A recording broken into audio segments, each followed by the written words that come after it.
Gaza വെടിനിർത്തൽ വീണ്ടും അനിശ്ചിതത്വത്തിൽ. Hamas മോചിപ്പിക്കുന്ന ബന്ദികളുടെ വിവരങ്ങൾ ലഭിച്ചിട്ടില്ലെന്ന് ഇസ്രായേൽ പ്രധാനമന്ത്രി. ലിസ്റ്റ് കിട്ടാതെ വെടിനിർത്തൽ കരാറുമായി മുന്നോട്ട് പോകില്ലെന്നും ബെഞ്ചമിൻ നെതന്യാഹു പറഞ്ഞു. വാർത്തയുടെ വിശദാംശങ്ങളുമായി ഇന്റർനാഷണൽ ഡെസ്കിൽ നിന്ന് വിഷ്ണു എസ് വിജയൻ ചെയ്യുന്നു. വിഷ്ണു, ഖത്തർ, അമേരിക്ക, ഇസ്രായേൽ എല്ലാവരും കൂടി ചേർന്നുണ്ടാക്കിയ കരാർ ഏകദേശം അത് നിലവിൽ വരാൻ മണിക്കൂറുകൾ മാത്രം ബാക്കി നിൽക്കെ ക്യാബിനറ്റ് അടക്കം ഇതിൽ അംഗീകാരം നൽകിയിരിക്കെ ഇപ്പോൾ അവസാന മണിക്കൂറിൽ ഒരു അനിശ്ചിതത്വം വരുന്നു. സാങ്കേതികത്വം മാത്രമാണോ ഇത്തരത്തിൽ ബന്ദികളുടെ പേരുകൾ കൈമാറണമെന്ന വിവരത്തിൽ ഹമാസ് പിന്നോട്ട് പോയതുമായി ബന്ധപ്പെട്ട് എന്തെങ്കിലും വിവരങ്ങളുമുണ്ടോ? ഇതിൽ തുടർ നടപടികൾ ഇനി എന്തൊക്കെയായിരിക്കും? അനിശ്ചിതത്വം അത് തുടരുമോ? സുഹൈൽ, തീർച്ചയായിട്ടും ഏറെ പ്രധാനപ്പെട്ട ഒരു വിവരമാണ് നമുക്കിപ്പോൾ പ്രേക്ഷകരുമായി പങ്കുവയ്ക്കാനുള്ളത്. അതായത് ഇന്ത്യൻ സമയം നാളെ ഉച്ചയ്ക്ക് 12 മണിയോടുകൂടി വെടിനിർത്തൽ കരാർ പ്രാബല്യത്തിൽ വരുമെന്നായിരുന്നു നമ്മളെല്ലാവരും വിചാരിച്ചിരുന്നത്.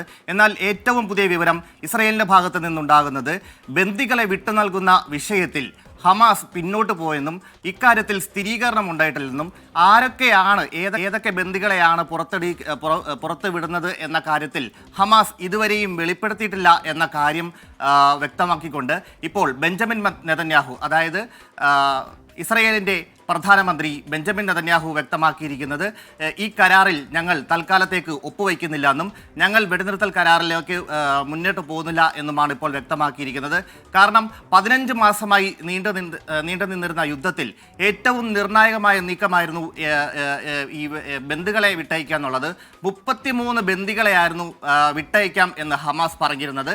പകരം 95 പലസ്തീൻ തടവുകാരെ ഇസ്രയേലും മോചിപ്പിക്കും എന്നായിരുന്നു ആദ്യഘട്ട കരാറുണ്ടായിരുന്നത്.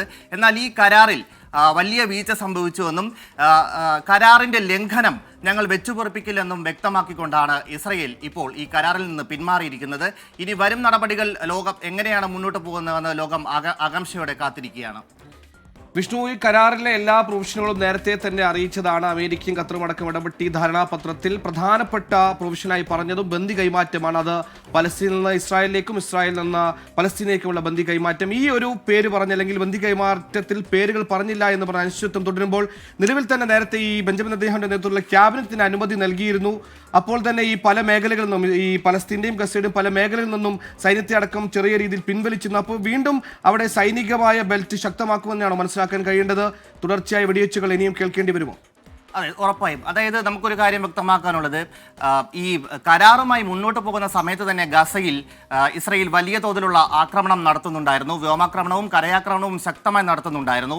എന്നാൽ ഈ കരാറുമായി കൂടുതൽ മുന്നോട്ട് പോകുമ്പോൾ വെടിനിർത്തൽ ഉണ്ടാകും, സൈന്യത്തെ പിൻവലിക്കും എന്നുള്ള ഒരു ധാരണ, ഒരു ഏകദേശ ധാരണ എല്ലാവർക്കും ഉണ്ടായിരുന്നു. പക്ഷേ അതിലേക്ക് ഇസ്രായേൽ എത്തുന്നില്ല എന്ന് വേണം മനസ്സിലാക്കാൻ. ഇതിലൊരു പ്രധാനപ്പെട്ട കാരണമായി അന്താരാഷ്ട്ര മാധ്യമങ്ങൾ വിലയിരുത്തുന്നത് ഇസ്രായേലിലെ തീവ്ര വലതുപക്ഷ പാർട്ടികൾ ഈ വെടിനിർത്തൽ കരാറിൽ അവർക്ക് താല്പര്യമുണ്ടായിരുന്നില്ല.